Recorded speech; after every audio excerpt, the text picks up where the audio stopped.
Hello there everyone, and welcome to a new review on the channel. And today we are looking at a famous piece of magic that I've owned for quite some time and I've performed quite a lot, and something that is going in and out of stock constantly. So getting this is not the easiest thing, but I do still think this is worth talking about because it is very, very good. And that is Of Dice and Men by Tom Stone, published by Vanishing Ink. This is something that you've probably already seen performed countless times in shows and online and wherever you want to see magic. You probably have seen this as an opener at a certain part of a show. So this is really, really great, and I can't wait to talk more to you about this. Let's roll the intro and get straight into it.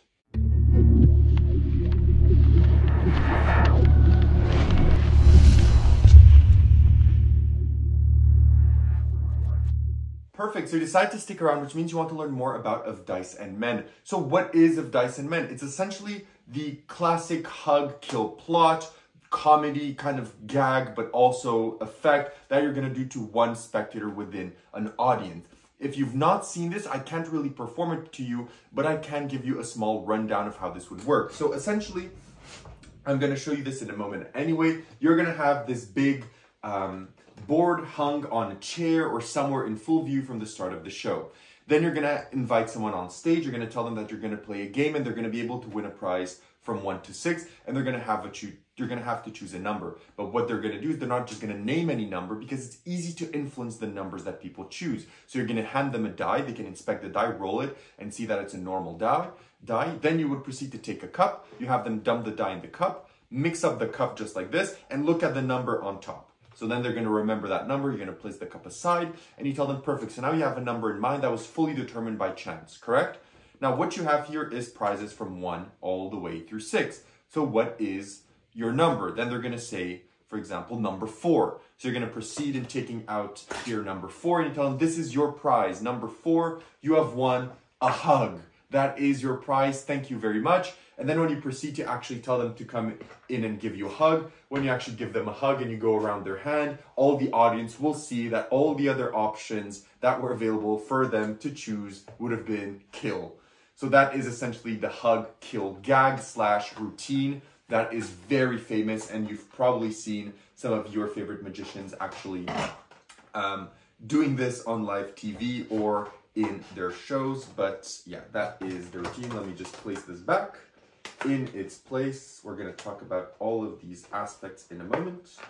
So this is back, and it's going to go down for the moment because it does take a lot of space. So that is essentially Of Dice and Men. So now that you know what the routine is, let's talk about where you purchase this, how much does it cost, and what do you get. Now, purchasing this is a bit tricky because, as I said at the start, it is a fluctuating stock type of trick, because I do think that because of the packaging issues and everything, it's not being produced as much, but there are still some shops that get this in stock every so often or still have it in stock, and dealers like Vanishing Ink sometimes will just get some new stock and have it ready to go at certain points. But I can't really promise you that this is something you're going to be able to go and get right now at your favorite magic shop. And this is not something I usually do, because usually I want to review products that are in stock. But this is still something that you can still get away around to purchasing it. But if you decide to purchase it and venture to try and find it, this will set you back $65 US, which is around 90 Canadian. So what do you get with your money? First, what you're going to get is you're going to get this support. So you're going to get this plastic support, which is going to be holding your cards. So you're going to get this plastic support in the box. It is, you know, you're going to have to clip it together and place it together, because it is 2 separate parts of plastic that you're going to have to stick together with this clasp.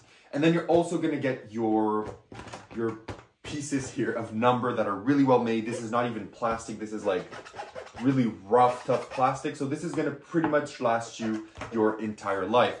As you can see, they are a bit bent, right? They are a bit bent, and I've had this for like 5 years. Like, it's not an issue, right? The fact they're a bit bent doesn't really deter from anything. But when you get these, you will have to maybe 24 to 48 hours press them underneath a book or underneath something hard, because the way this is packed is essentially the actual plastic is rolled up in a tube and placed inside this, which means that these are going to be literally spun like this. They're going to be a cylinder. So it's gonna take some time for you to actually flatten these out and have them ready to perform. And even as you can see, after like 5 years of me having them, they still have a bit of curvature. Like, it's not an issue at all, but it will take some time for you to bring out those curvatures from the actual cards, which is a bit annoying because for some people, you know, it's a bit annoying to have your props not ideally stored, because I don't see why they could not just do this in an envelope or a small box or a square box. I think it would be much easier, since anyway the two tubes that you're like putting up with a clasp are straight and super thin. I feel a box rather than this would have been much better. So that is something to keep in mind, but you're going to get that in your package, and you're also going to get this. You're going to get some dice. You're going to get some dice that are going to help you with the method. And you're also going to get the instructional video, which is very short and just goes over how to do this routine, how to set it up. It's very, very short and it's going to explain to you everything that you need to know. The only thing that you do not get with this routine is a cup, but you can use any cup that you want. So having said all of this, what is the difficulty of Dice and Men? Of Dice and Men is basically self-working. It's almost a presentation trick. There is only one move in the entire routine that is done on the offbeat without any issues, and it's a super, super simple sleight that is going to go past everyone. And once you do that sleight, everything is self-working. So for this trick, it is really just pattern and presentation, because the sleight is extremely beginner friendly. Now to practicality. Practicality is where you have to keep this in mind. This takes a lot of space. So if you're someone that doesn't have a car or methods of transportation, or you're traveling, you have two options. One, if you don't have a car, you're going to have to, or somewhere to store this as it is, you're going to have to dismember it and do it back at every single show. So you're going to have to remove it, put it in your luggage. When you get to your show, you're going to have to assemble it. It's not hard, but it does take a few minutes. And then when you're done with your show, you're going to have to disassemble it and put it back in your luggage, which is something that you're going to have to keep in mind. If you do just do local shows and you have a car, you can just put this in your car without any problem and just go. And of course, by the nature of this is not something that you're going to do for walk around, right? Like, this is not something you're going to go, you know, with your friends at a bar and you're just going to have this hanging in your hand and be like, hey guys, I want to show you something, right? So this is something for stage, parlor, or big venues only. This is not something you're going to do at a wedding or anything like that, from table hopping, etc. So you're going to have to keep that in mind, that you do have to carry this around with you. Then you're also going to have to carry around a cup. So if it's a venue where you're not sure you're going to have a cup, or you're doing a stage show and you're unsure, you're going to have to carry a cup and the dice with you. So this does require a bit of planning around what to carry around. In terms of angles, the angles of this are pretty much good. This is not something that you want to do 360. It is intended for an audience. You could do this you could do it 360, but the people behind will see the punch of the trick happening before it actually happens, which is not ideal. But in most stage parlor environments, everyone is in front of you, so there is no problem in regards to that whatsoever. So angle-wise, it is very good. In terms of inspectability, everything is technically inspectable. Nothing really is to be hidden. They inspect the die at the start. The die isn't really inspectable at the end, but they won't really want to, so they inspected it thoroughly at the start. And the board is fully inspectable as well. There's no hidden panels, anything like that. They can look at it. You can show it without any issues. That's completely fine. In terms of table space, this doesn't require table space, but it will require something for you to hang the board off of. So, for example, someone like Carolyn Raven uses this a lot in her shows. She hangs it off off a chair. I personally hang it off a chair as well, but you can hang this off. You know, you can have a small stand. You can have, if you have a whiteboard or something in your show, you can have this on your whiteboard. Depending what you have, you will have to use something to hang this. And in terms of reset, it is, as you saw the reset, you're just putting the card back and that's it. And that you're not going to do during the show. Well, during your show, you're just going to show, reveal, you're going to place this behind somewhere, and you're going to continue on.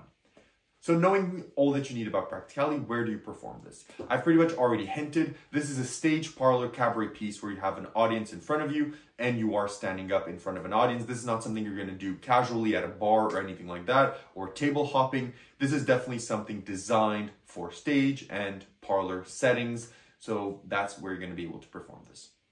So having said all of that, what are the positives and negatives of Dice and Men? So starting off as always with the negatives. One, the packaging is rather unintuitive for what you're getting. The fact that even 5 years, my plastic cards are still a bit bent tells you how bad of a packaging idea this was. I don't understand why they don't put this in a square packaging or a rectangular packaging.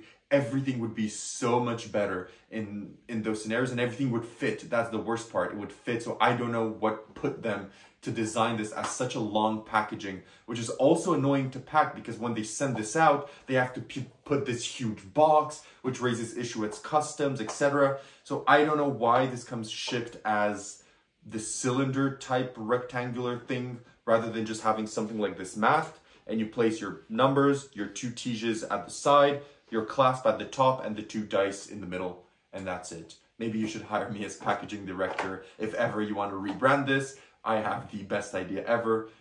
You can contact me, Vanishing Ink. But jokes aside, apart from that, the negatives are that you're also going to have to carry this around with you. So if you're someone that doesn't have, as I said, a car or means of transportation between gigs and uses public transport, you will have to constantly have to unpack, repack this at every show, and before every show and after every show. So that is something to keep in mind. And you're also going to have to keep in mind that you're going to need maybe a chair or table, something to hang this off. You're going to need to carry a cup, etc. with you at all times.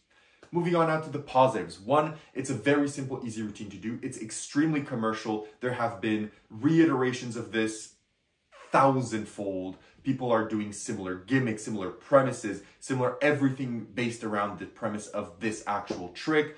So this is kind of the original. It's not, but it is kind of the original. So it is a very good trick. It's something very popular. The gag is really funny. It's actually a trick for both the spectator and the audience. It plays well. It's a nice opener. It sets a good tone depending on your show. It's inspectable. It's very visual. Everyone can see what it is. Everything plays well. The premise, everything is good behind it. It is still a very good trick. So having said all of this, what I recommend of Dice and Men, and what do I rate it out of 10? Would I recommend of Dice and Men? And my answer is yes. I feel if you can carry this around with you, I fully recommend it. I think it is the best version on the market. However, if you don't have, the ability to carry this around with you, there are tons of other versions there that now use kind of a straight packaging, like these folding zigzag things where they fold like this, and then you just open it up, and it's 1 to 6 like this from top to bottom, and then you just remove and show, and you do the same gag. So there are a ton of options right now that are available if you want to have an effect like this that packs small, but I still really like how this one plays out and how it's visual and the fact that you're handling it and everything. I do think it is still very good and it deserves your attention, but because of the negatives, some other versions may garnish your attention and this may not be for you. But having said that, what do I rate it out of 10? This is a good trick. This is something that I do use in my actual shows. I really enjoy this. I'm giving this an 8.5. It is annoying that I am part of the people that do have to unassemble, assemble, unassemble, assemble this at every single show, which is a bit annoying when I do this, but still it is worth the payoff because it usually starts everything with a calm, relaxed tone, and it sets a really nice and vibrant tone for the rest of the event. So I fully recommend it. So that's everything I have to say about Of Dice and Men. Thank you everyone for watching, liking, and subscribing. As always, if you have any additional questions, leave them down below. If not, I'll see you in the next video. Have a great one, and bye-bye.